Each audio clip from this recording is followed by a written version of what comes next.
Over the past few weeks, we have witnessed the emergence of a previously unknown pathogen, which has escalated into an unprecedented outbreak and which has been met by an unprecedented response.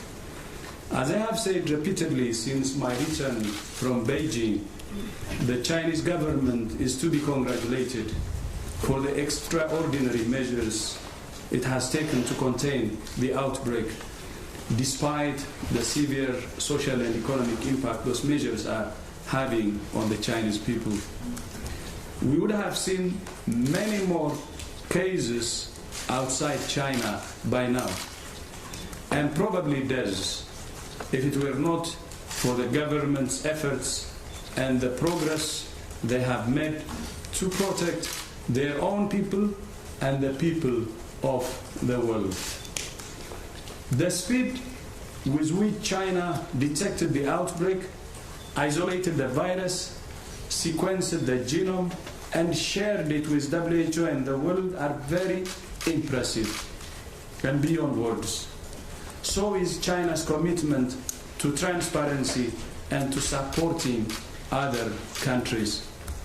In many ways, China is actually setting a new standard for outbreak response, and it's not an exaggeration.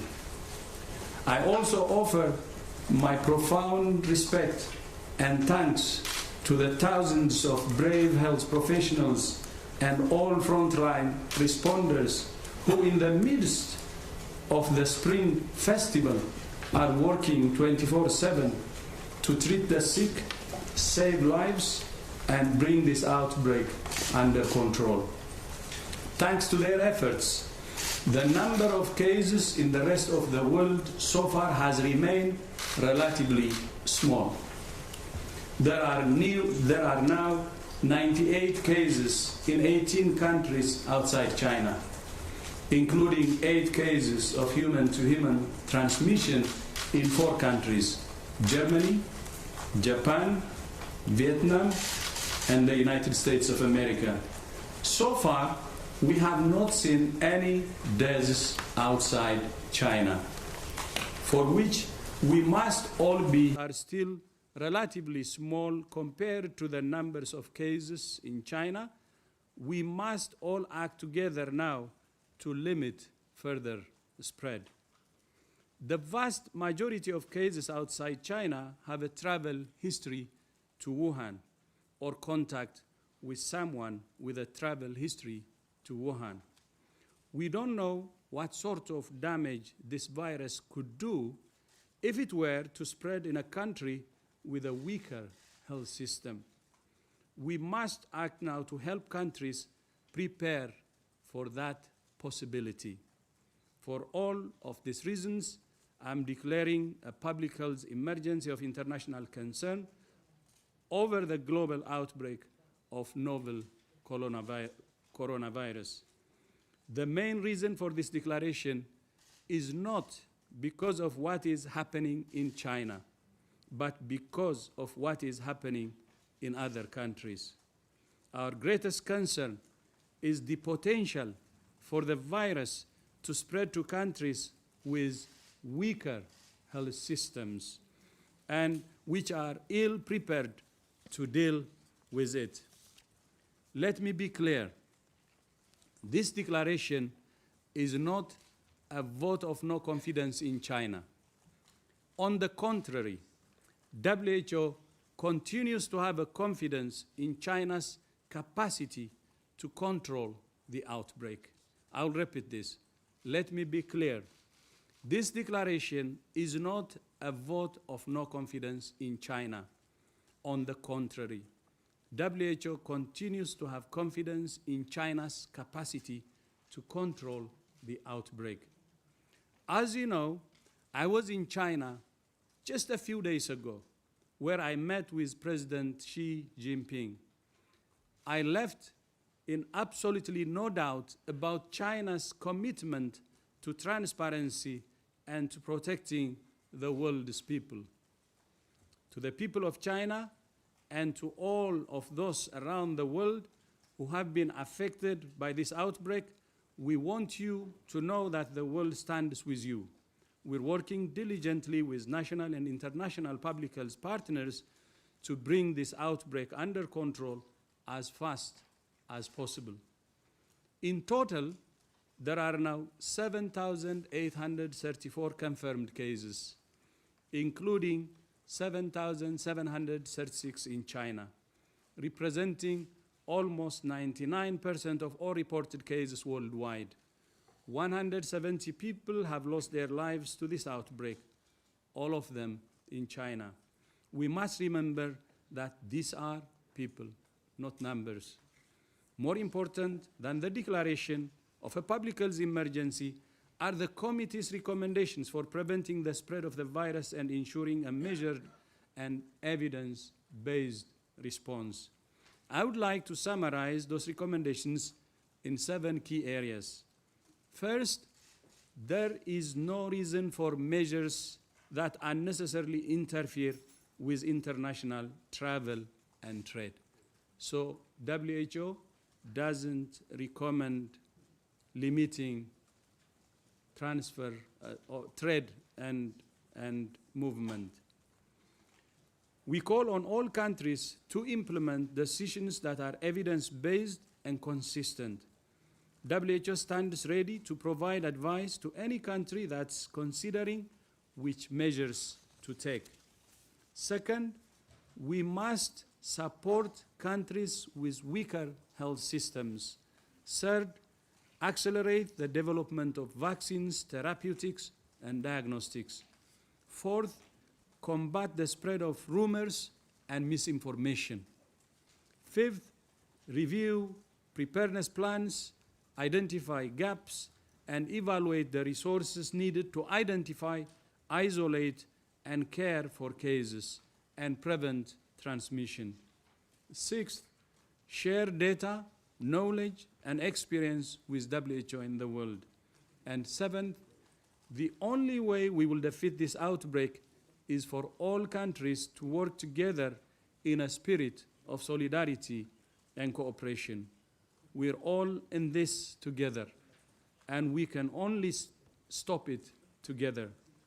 This is the time for facts, not fear. This is the time for science, not rumors. This is the time for solidarity, not stigma. I thank you. The time for solidarity, not stigma. I thank you. Thank you very much, Dr. Tedros, and let's hear from the Chair of the Emergency Committee, Professor Hussein. Thank you very much. So now was the time. Today the Emergency Committee almost unanimously concluded that it was now time to suggest to the DG of WHO that the novel coronavirus outbreak is a public health emergency of international concern. Considering first the increase in the number of cases in China, second, the increase in the number of countries affected with cases, and also that some countries have taken questionable measures concerning travelers. Thanks to the IHR, our main international health treaty, declaring a public health emergency of international concern is likely to facilitate WHO leadership role for public health measures, holding countries to account concerning additional measures they may take regarding travel, trade, quarantine or screening, research efforts, global coordination and anticipation of economic impacts, support to vulnerable states. Declaration of a fake should certainly not be seen as a manifestation of distrust in the Chinese authorities and people, which are doing tremendous efforts on the front line of this outbreak with transparency and, let us hope, with success. Novel coronavirus has placed its crown in several countries. Some are able to try to cope with new cases. For some others, it will be more difficult, and declaration of a public health emergency of international concern should open ways to facilitate this task. The DG just declared a novel coronavirus event as a public health emergency of international concern. For this purpose, the Emergency Committee has formulated advices that could become temporary recommendations concerning WHO, China, and affected or non-affected countries, and this will be detailed in the statement about public health measures, travel, research, international cooperation, and coordination. Thank you. Thank you very much, Professor Hussan. Now we're opening the floor here in the room for 2 questions, and then we will go online. So then I'll take the first here from the Chinese colleague. Please introduce yourself. It's Yang with Xinhua News Agency. I got 2 questions for Director General. First one, to your knowledge, what are the most extreme measures that some other countries may execute against China after the release of the decision? And how will WHO respond to these drastic measures? And secondly, as many countries are stepping up to work on the vaccine, so what kind of role can WHO play in coordinating international efforts to work as develop the vaccine? And is there a specific timeline for the development of the vaccine? Thank you. Thank you. As I said it earlier, we should have actually expressed our respect and gratitude to China for what it's doing. It has already done incredible things to limit the transmission of the virus to other countries. And where respect is due, then you don't punish. Meaning, if anyone is thinking about taking measures, it's going to be wrong. And WHO doesn't recommend and actually opposes any restrictions for travel and trade or other measures against China. On the vaccine, we have already started, and we have invited relevant partners, and there is progress, and we will inform you as soon as we have detailed information. Thank you. And I'll take a second question from the room. Associated Press, please. The microphone? You need to come to the microphone, please. Yeah, to your left side, maybe get a chance. Yeah. I don't know. And down right now to the table. Just down right there. Thank you.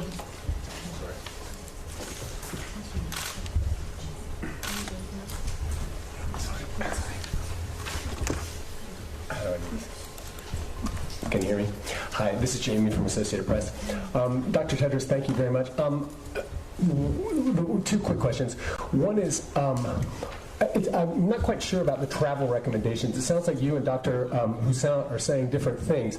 The WHO is not recommending a travel recommendation, but that countries themselves should be allowed to. So how does that all fit together? Because as you know, there are a lot of countries that are already reacting. And then the second question just has to do with your visit to Xi Jinping. And I just want to make sure that we understand when the last time that a DG like you flew to a country to meet with a head of state during an evolving outbreak to request more detailed data and permission. Why was that necessary? And if China was responding efficiently and transparency, if China was responding transparently and efficiency, why was that necessary? Thank you. Thank you very much, Jamie, Dr. Tedros, and possibly also Professor Hussan. But you want to first start with? Yeah, I would be happy to give the travel. We don't recommend travel or trade restrictions as WHO. And what I said and what Professor Hussan said are actually the same. But I would be glad if Professor also can comment on that. And on my trip to China, I have done it to other countries too before. So, going to the field, visiting countries, having first-hand information is very important. And that's why I had to visit to see for myself what's happening. And I came back so impressed. I have never seen in my life this kind of mobilization. And maybe you're following the one hospital which was being built in 10 days. Big hospital. But that's not the only thing. You know the measures they are taking, which I believe will reverse the tide. And going there and witnessing that is very important. Witnessing how the leadership is leading the response is very important. And the other impressive part is it's the president himself who is leading this effort. And when we arrived, the day we arrived, the prime minister was actually in Wuhan. And all the ministers are involved, relevant ministers. This is impressive. And witnessing that kind of leadership and interacting with those leaders who are leading an outbreak personally can get me a real experience for me too, and actually a learning experience. And because of that, I actually recommended to other countries globally to have that kind of political commitment and leadership at the highest level possible. And when that happens, I know things happen on the ground too. So I think visiting China was a very important one, which is not a new one. Of course, I did it many times to other countries where there was outbreaks and so on. This one was special because I was able to learn many things from what China is doing. And I'm very confident by what they are doing. I have seen the capacity, and I believe that they will control this outbreak as soon as possible. They have all the capacity that needs. But not only what they're doing is protecting their people, but I know from the figures also, you know that it's protecting the rest of the world. Outside China, we only have 98 cases and no deaths. If strong measures were not taken in China, this would not have happened. And that's why I also said we have to appreciate what China is doing. And this declaration is not actually because China is not doing what it can. It's actually doing more than China is required to do. This is to protect especially countries with weaker health system and to prepare for that. And for your information, during my discussion with the president and other officials, they're willing to support countries with weaker health systems with whatever is possible. I think that is why I said in my speech earlier, in many ways, China is actually setting a new standard for outbreak response. Thank you. Thank you very much, Dr. Tedros. I'm looking at Professor Hussain for comments on travel and trade recommendations. Thank you. What does it mean, a travel restriction? It means, for example, visa refusal, border closure, a quarantine of travelers who are in good condition. These travel restrictions, under the declaration of a public health emergency of international concern, this declaration will provide to WHO the possibility to question such measures, which already have been taken by some countries. Why did you take this decision? Why? What is the science supporting this decision? Could you reconsider this decision? And we suggested to WHO that WHO should inform the world about transparency concerning these measures, which should not constitute an example to follow, but a decision to reconsider. Thank you very much, Professor Moussa. With this, we'll turn towards our journalist colleagues on the line. By the way, we have more than 150 online right now. I'm looking at Radio France for the first question, and then we will go to Science by Kupferschmidt. So Radio France, please, first. Oui, bonjour, Jérémy Lance pour Radio France. Une question peut-être pour le docteur Roussin. Être plus précis peut-être sur les évacuations. Parmi les mesures que vous jugez néfastes qui ont été prises par certains pays, votre opinion précise sur les évacuations et sur la fermeture de certaines liaisons entre les pays occidentaux et la Chine. Je voudrais avoir votre commentaire là-dessus. Est-ce que vous pensez que c'est là aussi des mesures qui ne sont pas nécessaires et qui sont néfastes? Merci bien, but could you please repeat for the journalists in the room and our listeners your question in English? Thank you. Oh, of course. The question was about the evacuation that was taken from certain countries, among them France. Do you consider that it is an unnecessary measure, and also the fact that some countries, again France, like you have no direct flights now from Air France, from Paris to China. Do you consider those measures unnecessary too? Thank you. Well, the evacuations from the citizens of some countries who are presently in the Hubei province, they are measures that some countries are able to take because they have the capacity to do it, logistically speaking. They also are the proof of some confidence in the capacity they have then to avoid contamination from these persons once they have returned on their national state. So this is why it is a measure that some countries are able to take, but clearly not all countries can do that. It's probably a situation which is a little bit exceptional.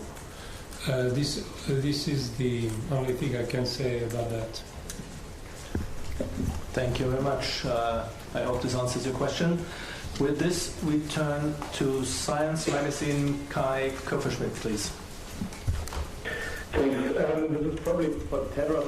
So I'm curious. I mean, we've seen that in the Ebola outbreak in West Africa as well, that countries, take this unilateral decision to close borders or refuse visa and things like that.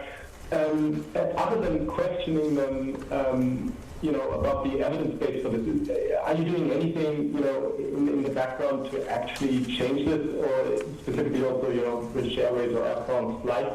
Is there anything that you can actually do as WHO to change this? Dr. Tedros, please. I think we will do everything so people can do the right things. With the flights, we may not be able to convince them because some of the airlines actually say that they're not flying. It's not because of the virus, because they don't have enough passengers. And that could be a reason, and it will be very difficult if that's the case.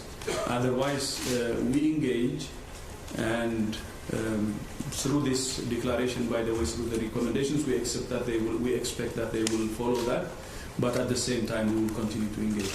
Thank you. Thank you very much, gentlemen and ladies on the panel.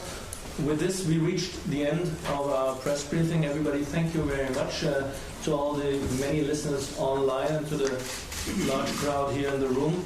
I thank the panel. Thank you all very much.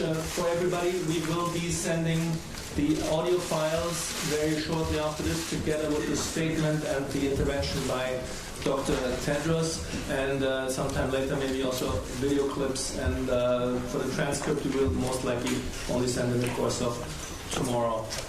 Thank you all very much. Have a good evening. Thank you.